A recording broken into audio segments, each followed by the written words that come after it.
The Illuminate Arts and Faith Conference in Chattanooga, Tennessee wants to help you find your tribe. Do you get way too excited about quoting Wendell Berry or C.S. Lewis in conversations with coworkers? Does your Spotify playlist include hymns, a little jazz, and a whole lot of Andrew Peterson? Join your tribe at Illuminate March 31 and April 1 for education and inspiration from speakers Russ Ramsey, Douglas McKelvey, John Hendricks, and others. Find a complete list of session topics and ticket information at southern.edu/illuminate. In 2024, I set out to meet as many poets as I could and spend an hour with each one. I got more than I bargained for, more insight, more clarity, more hope. It's proved to be one of the richest highlights of my life. 17 writers, 17 deeply human conversations that made me sit up and pay attention. Franz Kafka once said, if the book we're reading doesn't wake us up with a blow to the head, what are we reading for? A book must be the axe for the frozen sea within us. And that's what I hope this new book will do. I hope it wakes us up, my friends. I hope these conversations will be the catalyst for something to be reawakened, re-enchanted, and reinvigorated. It's called An Axe for the Frozen Sea, Conversations with Poets About What Matters Most. I'm Ben Palpin, and I hope you'll come and listen in as I spend a little time with poets like Lucy Shaw, Malcolm Guite, Dana Gioia, and Lee Young Lee.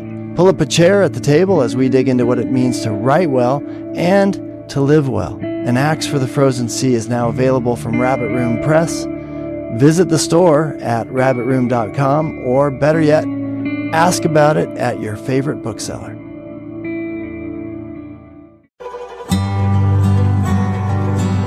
Welcome to the Habit Podcast, conversations with writers about writing. I'm Jonathan Rogers, your host.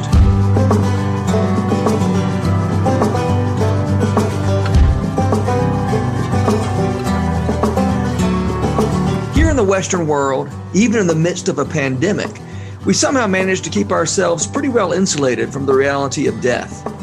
That is, until we can't. And then we find ourselves woefully unprepared. Writer Christiana Peterson believes that facing the fear of death and embracing death's mysteries can lead us to richer, fuller lives. She invites us to reclaim a healthy engagement with our own mortality in her book, Awakened by Death, Life-Giving Lessons from the Mystics. Christiana Peterson, thank you so much for being on the Habit Podcast today. Thank you for having me. I love your book, Awakened by Death. And you say that the mystics, so this is a book about death, and it's about the mystics' understanding of death. And you said that the mystics have given you permission to lean into death. Mm-hmm. Well, first, I guess we need to start with, who are the mystics? When you say the mystics, who are you talking about? And then I want to hear about, about why you need to lean into death, or why we all do. That's the beginning question, isn't it? Yeah. Well, I think the mystics are these figures of the church, these sort of strange and wonderful and mysterious figures of the church, who basically made it they were searching for living encounters with God.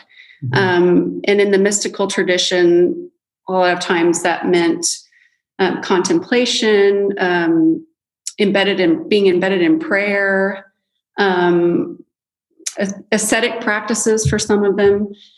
But I think the main thing is that they were looking for union with God and for a living encounter with God. And that often led them to active engagement in the community. So these weren't just, here I had a vision of God and then nothing changed. Mm-hmm. These visions transformed their lives, and they sort of spent their lives caring for others and seeking more contemplation, more encounters with God. Yeah. Okay, so as you say in your book, they gave you permission to lean into death, and this is a book about why it's important that we, not look away from death. Mm-hmm. So what do you mean when you talk about leaning into death, and why is that important? It's the biggest question, isn't it? Why do we need to lean into death? I mean, I think that culturally our habit is to avoid death. And I think and we do that in lots of different ways. It's not just the specific fear of death, but I think we avoid death in the ways we celebrate. We avoid deaths in the ways we mourn. I think it's important because I think our Christian faith calls us to engage with death in lots of different ways. We engage with death in baptism. We engage with death when we talk about dying to self and resurrection. So I think a lot of our griefs have been left unassuaged because we have ignored our mortality, and we've been afraid of our mortality. Yeah. At one point you say death is the most complex and mysterious of human experiences. Mm-hmm. And yet we're embedded in a culture that has misplaced, that's an interesting verb, misplaced the language and rituals to talk about such things. Mm-hmm. I'd love to hear you say more about that. I mean, you said we have, as a culture, and I guess, do you mean as an American culture, as a Western culture, we don't have the rituals or the as you said, the language to talk about matters of death?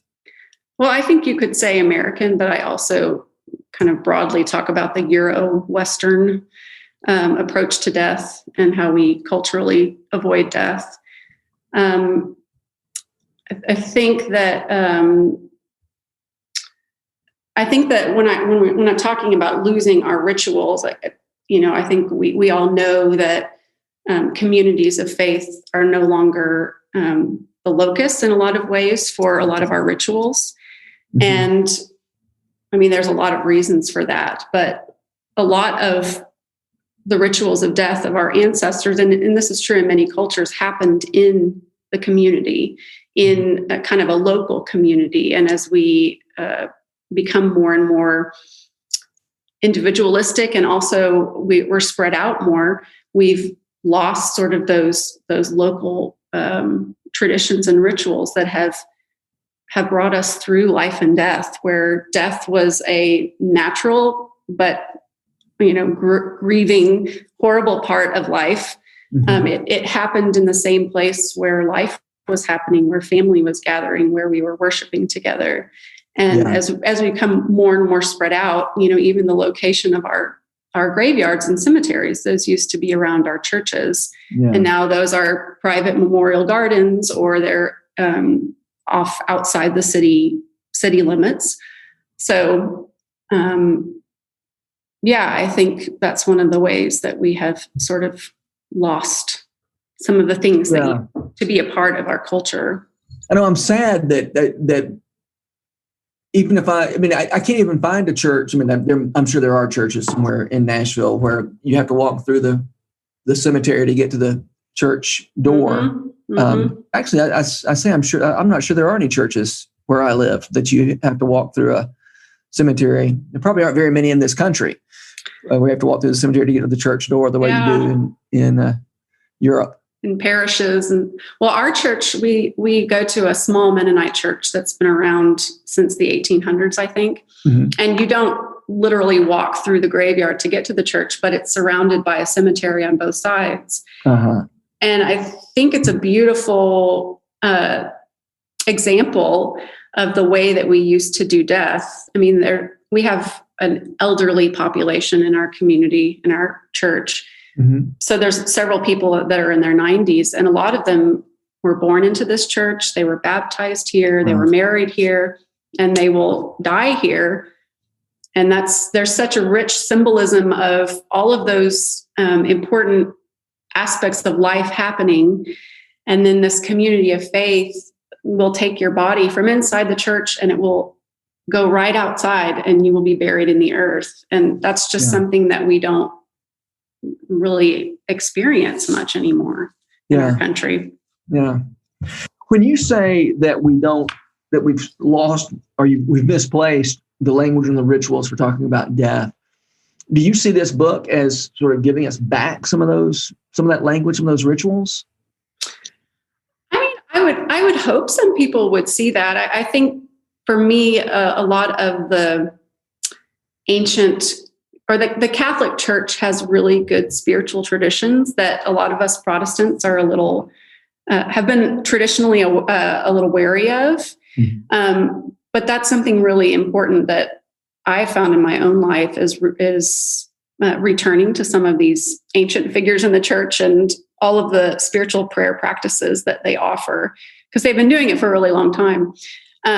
So that's one thing, I guess, that I hope people will look at some of these figures that I talk about and maybe explore some of those, some of the wisdom they have to offer, maybe even in spiritual practices.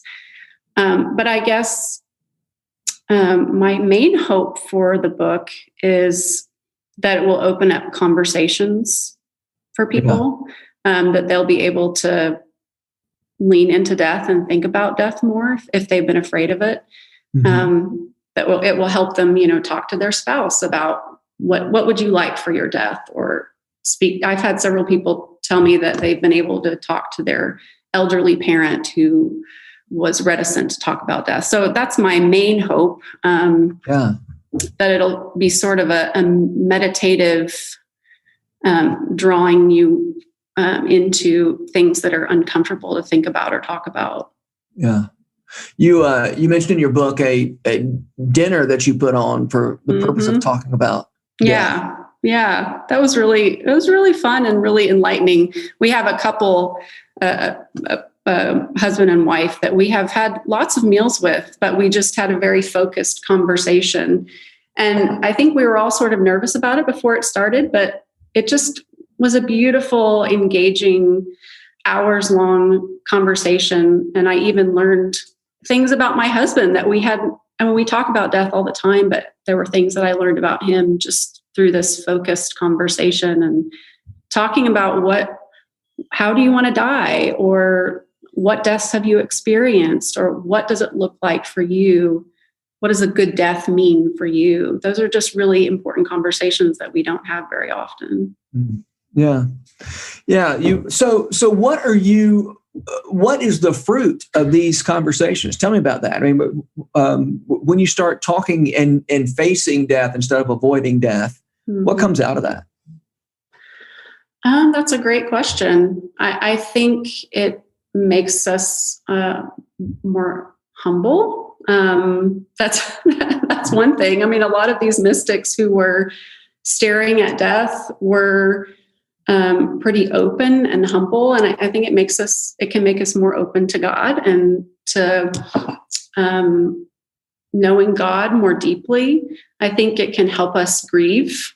I think that's one of the major things that I noticed is when we refuse to talk about these things and we lose someone, then often our grief is more than just loss. It's complicated, more pain, things that we bottle up and have repressed.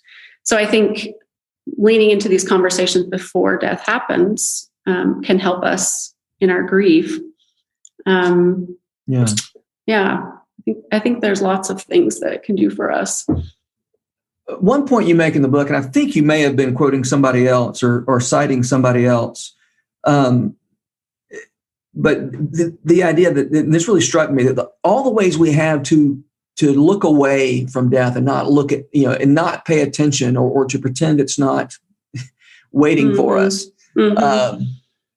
they all turn us inward. They make us more self-absorbed. And that facing death is one way to be free of this self-involvement and to be open to other people. Yeah, I think that's true. I mean, I think that, it's not just the specific fear of this one moment of death. I think a lot of times our fear of death shows up in the ways that we cushion ourselves and numb ourselves, and the things that we seek out, the power, maybe we seek out success or power, all in order to comfort ourselves or numb ourselves from the reality of our mortality. And I think that can often end up hurting other people when we do that. I think when we are not able to grieve and lose and understand that death and loss is a part of life, then I think we can hold on to power. We can hold on to our comforts, and at the detriment of others, at the detriment of the earth. And, we certainly are less apt to be open before God. Yeah. A recurring theme, or at least something that I kept thinking about as I was reading through your book, is this idea that I'm not going to start talking about writing. This is a writing podcast, and so one thing that kept coming back to me is this idea that the role of the writer, the role of the artist, is to pay attention to the things that other people aren't paying attention to, Yeah. and that as you say, we work. We put a lot of work into not paying attention to death, and even in the way we do funerals, right, or the way we bury people, or you probably know Jessica Mitford's The American Way of Death, and about the ways in which we, I'm not going to try to summarize that. But it's a huge work. Right. I've only actually read like an essay from it, or a condensed. I don't know. I've only read a long essay, not the whole book. But the ways that we, sanitize is one word to use. About the way we handle death, and to sort of professionalize handling death. The morticians do it, so we don't have to do it. Right. And so, I love the fact that you as a writer are saying, hey, everybody, let's look at this. Let's talk about this. And I think that's such an important part of the writer's role in the world, is just to say, I know you're busy. You haven't had the opportunity to think about these things that I've thought about, but, attend to this. Look at this. Yeah. I think there's a lot there. I think that, certainly the writer and the artist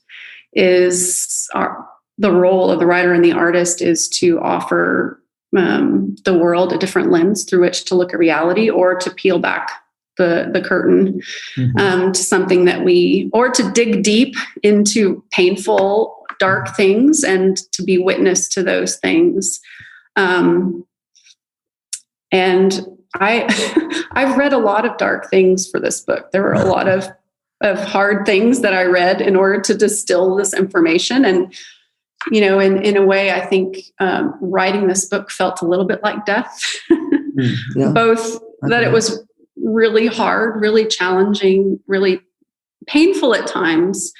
But I think that everything that I write changes me. And that's also sort of the self dying off a little bit. So I think there's a lot of death embedded into creativity and into writing.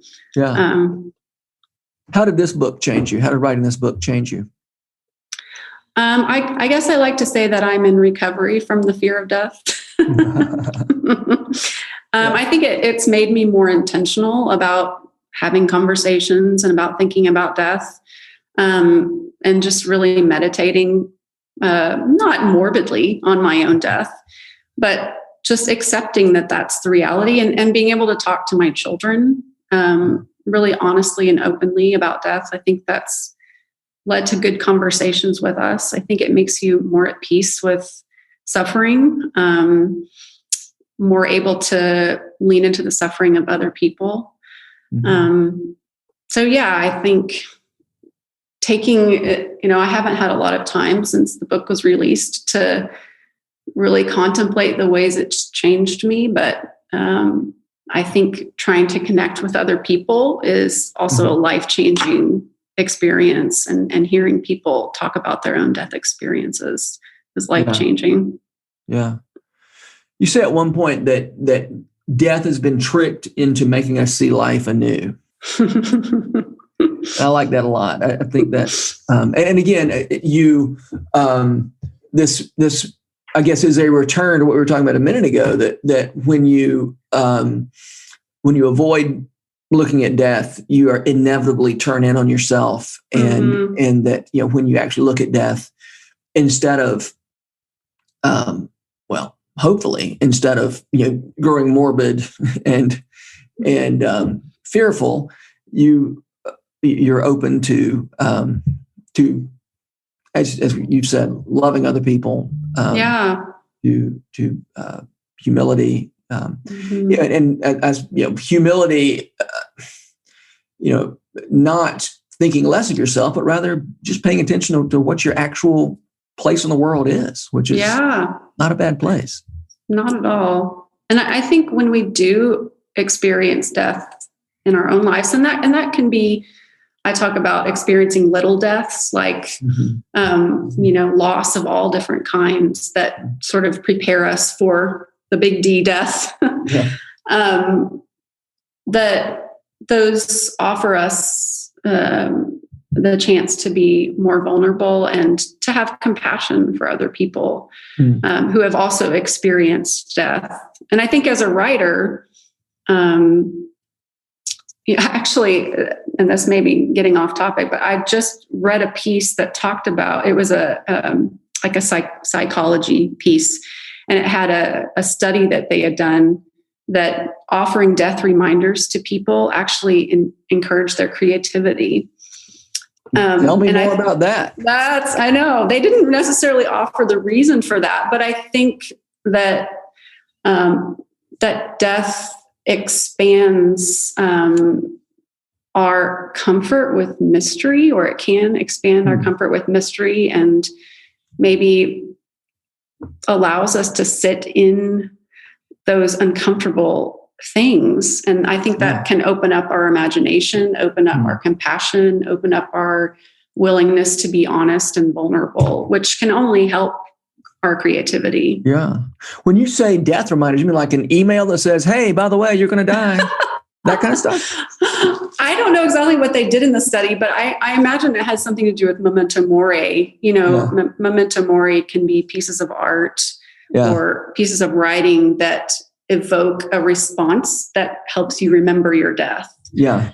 I don't know what they offered the people in the study, but some kind of death reminder.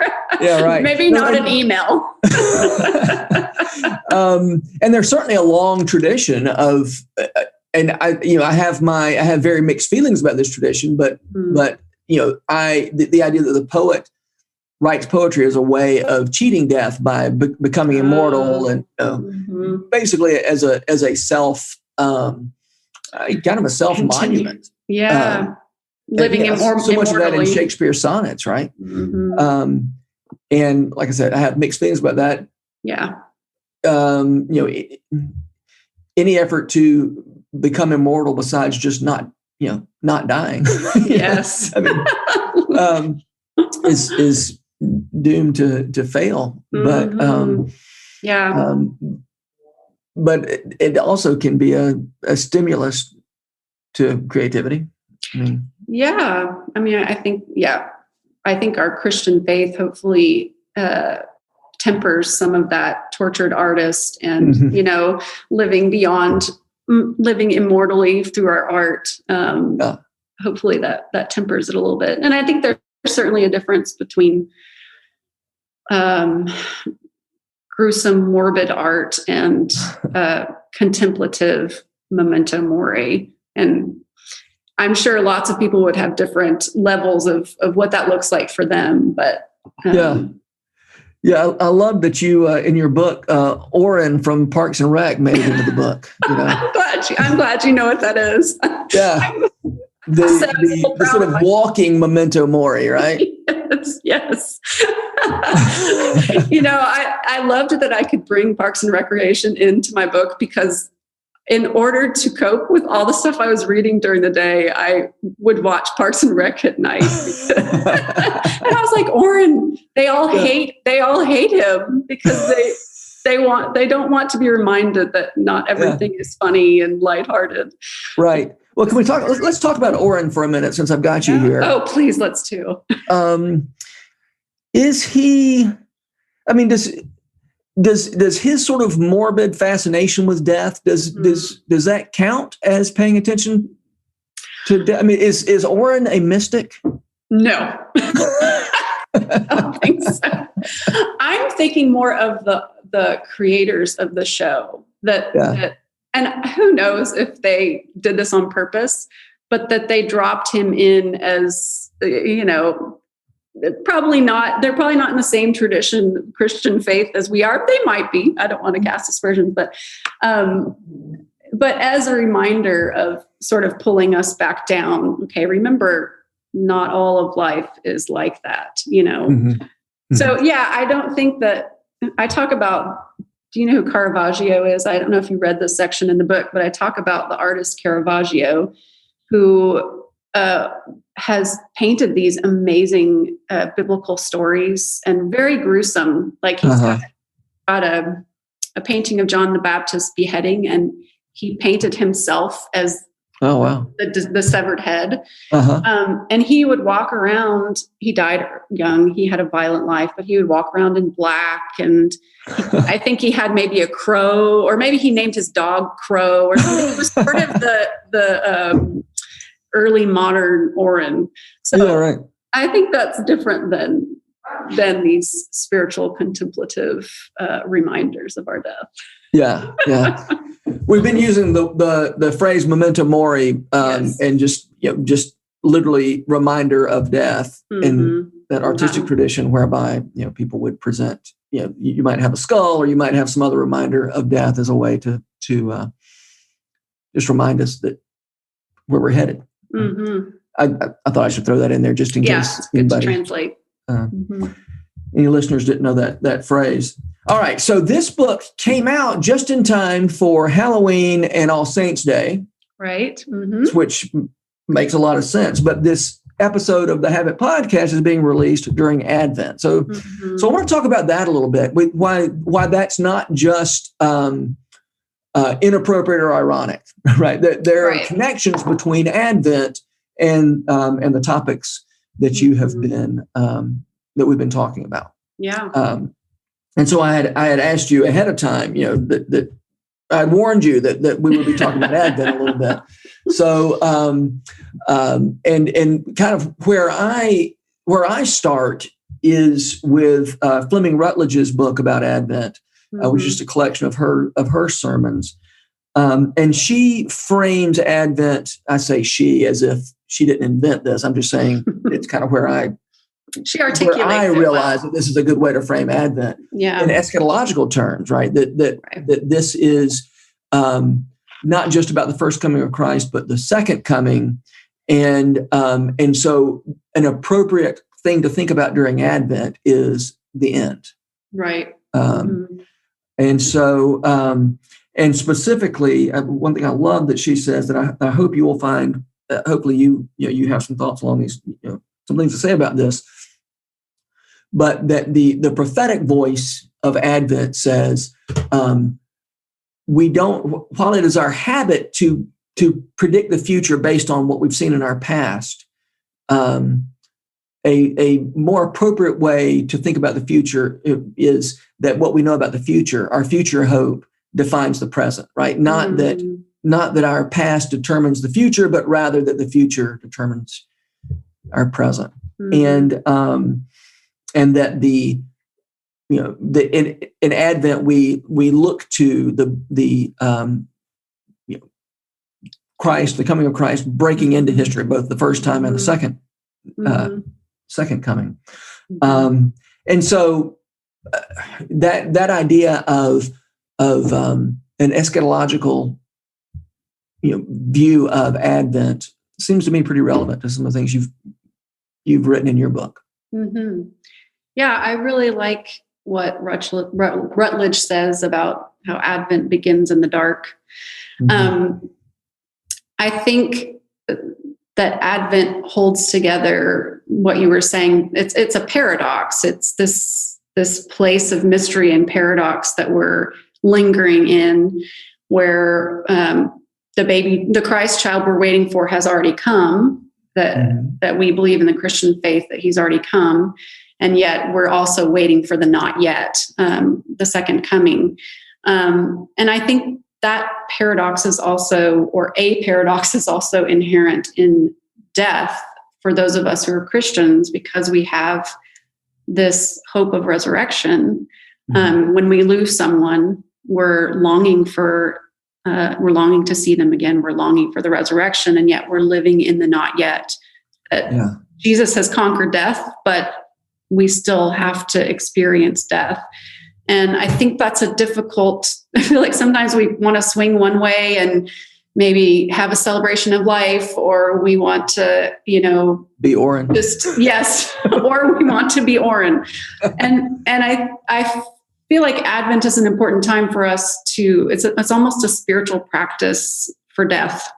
That leaning into Advent can help us practice leaning into the paradoxes of death and the Christian faith.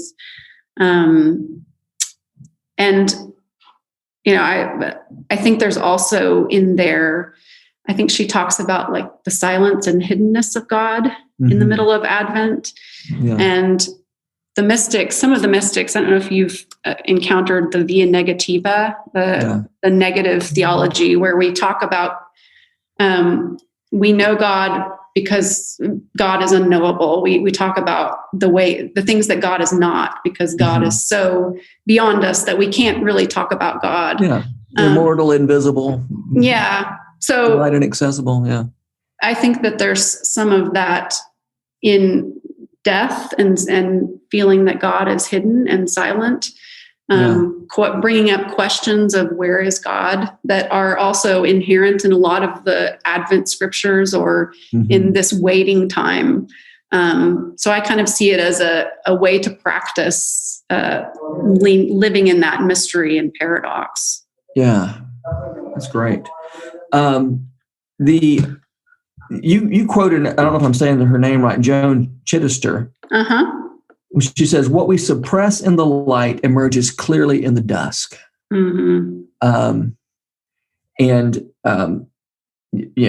now I'm quoting or paraphrasing you, and you said, "In the still of life, questions emerge from the damp murkiness of our inner world." And I think that's I think that's relevant to Advent too. Right?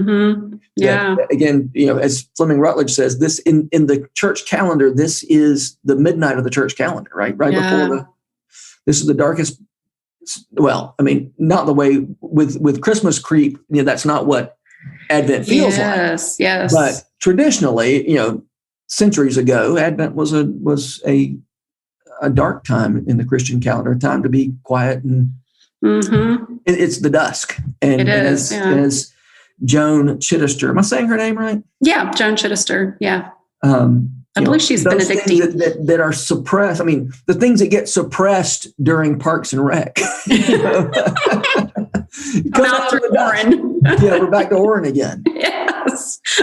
Who knew Oren would play such a role in this episode? Yeah. And so, in the stillness of Advent, that is a good time for these questions from the inner underworld. And we always want to skip to the joy and the lights and the presence, and it's really, really hard. It takes discipline to wait in that stillness. And I think even now, with all we've been through this past year, I know for a lot of people it feels like the last eight months, or what, I don't know how many months it will be when this podcast comes out. 10 months, 8 or 9 feels like Advent.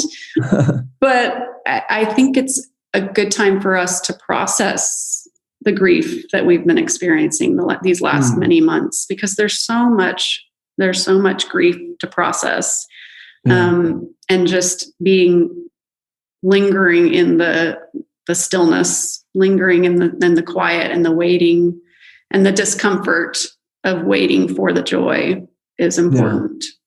Yeah.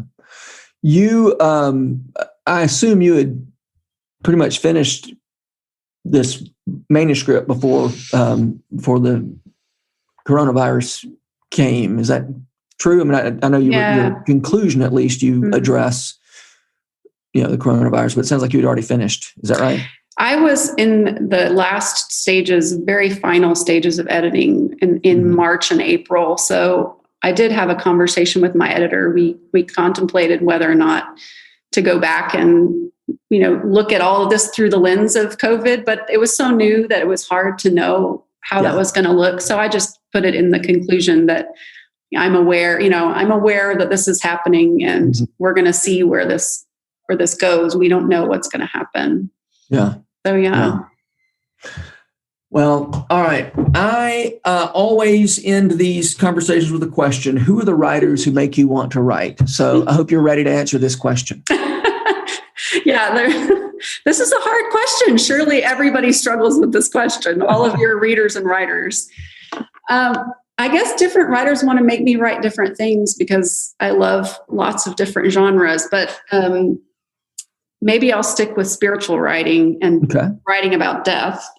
I love Kathleen Norris. Oh, yeah. And Joan Chittister. I think she has some really great stuff about spiritual practices and leaning into the darkness. Can you tell me a little bit more about Joan Chittister? Because I'm not familiar with her until I read her book. I have one of her books here. It's called Between the Dark and the Daylight, Embracing the Contradictions of Life. And Joan is she's a Benedictine sister. Okay. So she's a Catholic Benedictine sister who's been writing for years. She's got one called Wisdom of the Daily, and it talks kind of a about, devotional writer. Is that fair to say? Yeah, I would call her more of a spiritual writer. She talks about spiritual practices and Yeah. All right. Good to know. And then for death writing, have you heard of Thomas Lynch? No. He's actually, I have two death writers. One is Caitlin Dowdy, who is a hilarious author. They're both former morticians. Really? Yes. And Thomas Lynch is kind of a poet who writes about his family funeral practice and what he has learned about death. Yes. I think his most famous book is called The Undertaking. Okay. And then Caitlin Dowdy writes hilarious, dark stuff about being a mortician. I'm trying to think. Smoke Gets in Your Eyes is one of her most famous. So we'll stick with those four. Okay. Well, Christiana, thank you so much for being on the Habit Podcast. And I would love to catch up again soon. That sounds great. Thank you so much for having me. It was fun. The Rabbit Room has partnered with Lipscomb University to make this podcast possible. Lipscomb has graciously given us access to their recording studio in the Center for Entertainment and Arts building. We're so grateful for their sponsorship, their encouragement, and the good work they do in Nashville. Special shout out as well to Jess Ray for letting us use her song Too Good as part of this podcast. Visit jessraymusic.com to hear more of her beautiful songs. The Habit membership is a library of resources for writers by me, Jonathan Rogers. More importantly, The Habit is a hub of community where like-minded writers gather to discuss their work and give each other a little more courage. Find out more at thehabit.co. This podcast was produced by The Rabbit Room, where art nourishes community and community nourishes art. All our podcasts are made possible by the generous support of our members. To learn more about us, visit rabbitroom.com, and to become a member, rabbitroom.com/donate.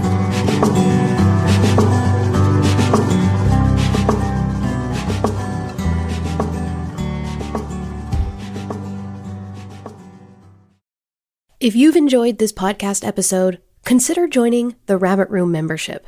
Your membership helps sustain this community, funding everything from publishing and podcasts and theater productions to events and programs that support artists who create with a Christ-centered vision. We'd love to have you on board. Learn more at rabbitroom.com/member.